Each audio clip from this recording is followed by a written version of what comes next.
Morning sa inyo mga kachurba. Mainit-init ngayon magkape dahil. Maaga ako na paano. Init dahil. Dahil dyan. Bili akong tinapay. Kasi may sausaw. Sausaw yan di dahil. Gusto ko magsausaw kasi mag-ano ng palaman. Dahil. Alam mo naman. Kaya. Sarap kaya ang sarap. Ang gano'n ng pandesal sa sausaw sa kape. Ako naman noon. Gawain namin yan. Yun. Kaya, lalo nang mag-kismis-tikahan. Tara mag-kismis-tikahan tayo dahil. Christmas party na ng mga batutan. Mga elementary. Nakakatuwa. Kanya-kanyang forma. Sana all. Kanya-kanyang mga forma. Si Ate Zoe naka-forma. Dahil. Maya na lang nasa salamin. Dahil dyan. Ay, totoo lang, meron ako naalala. Kasi, noong panahon, syempre,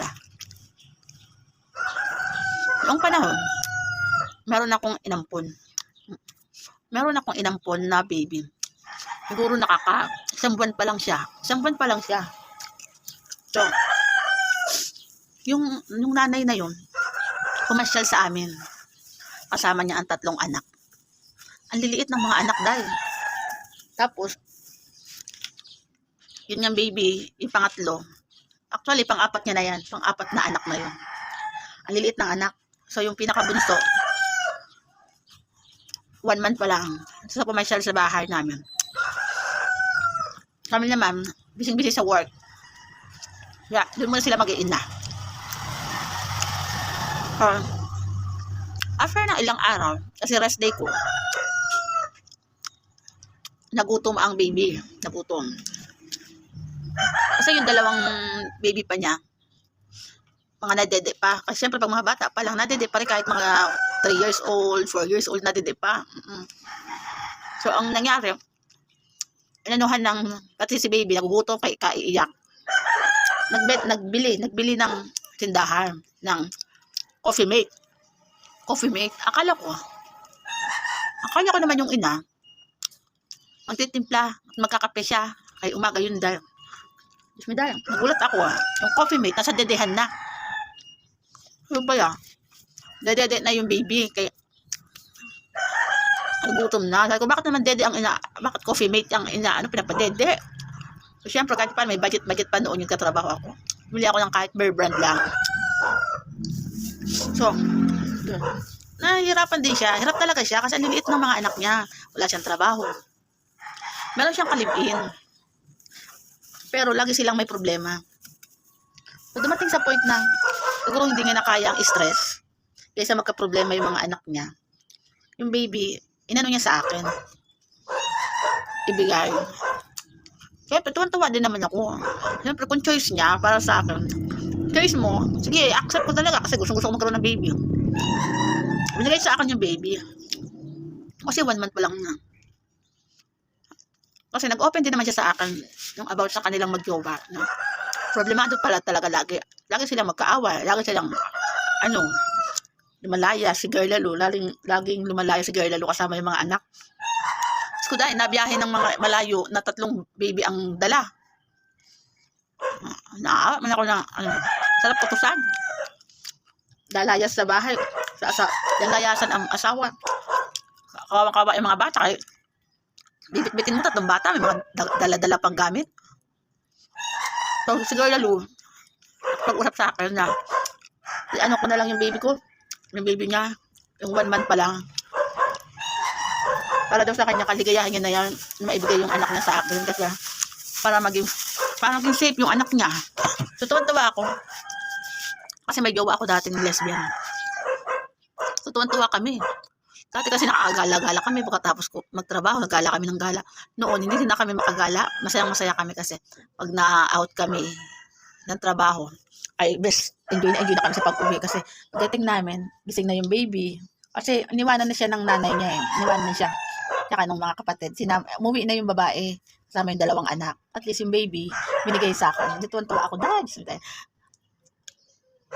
Lahat binibigay namin ng jowa ko. Yung jowa kong tomboy. Binigay namin lahat. Gala kami, kasama yung baby. Siyempre, parang pag free kami sa trabaho, gagala kami kasama ng baby. Kaya masaya-masaya kami palagi. So, dumating sa point na, nakita na naman yung magjowa. Sarap utusan pag mga ganyan mga jowa. So, nag-usap. Kasi, in short story, para mabilis. Kaya baka wala akong load eh. So, nalaman ko na nagkita uli yung magjowa. So, masaya naman. Naging okay na naman ang boylet. So, nalaman nung lalaki na binigay nga yung anak niya sa akin. So, nagbakasyon uli sila sa amin. Buong bahay na sila. Buong pamilya sila. Magbakasyon sa akin eh. Gusto makita yung baby. Mga after month yun eh. Kasi ang plano namin ni jowa ko dati na pabibinyagan na namin yung baby.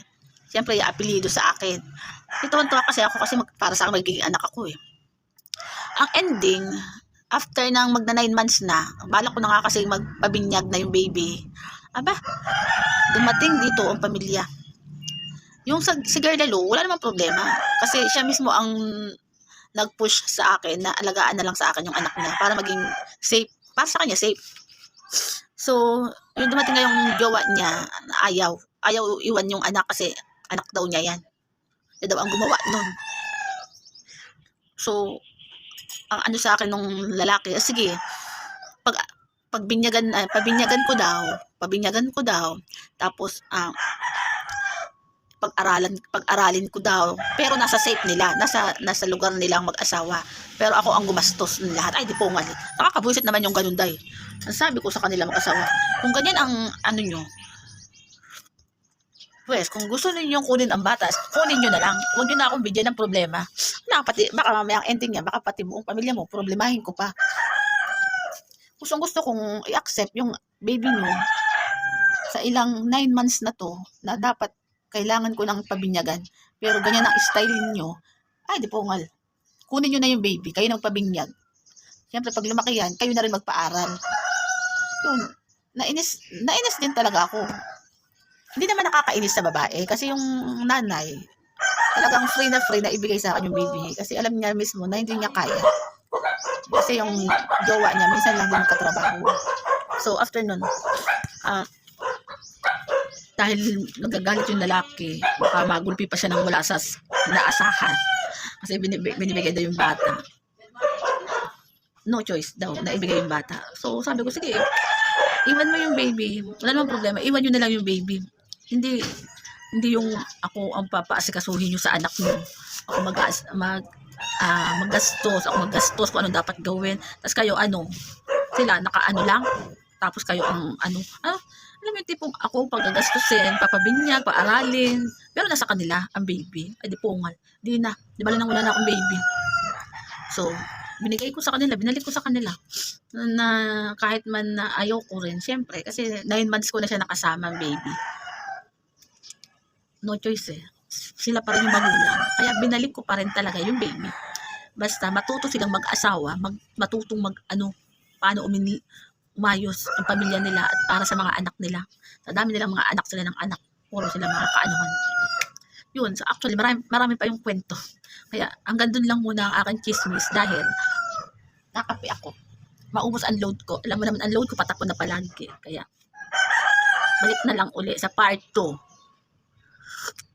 So, okay na sa inyo. Goodbye, mga kachorba.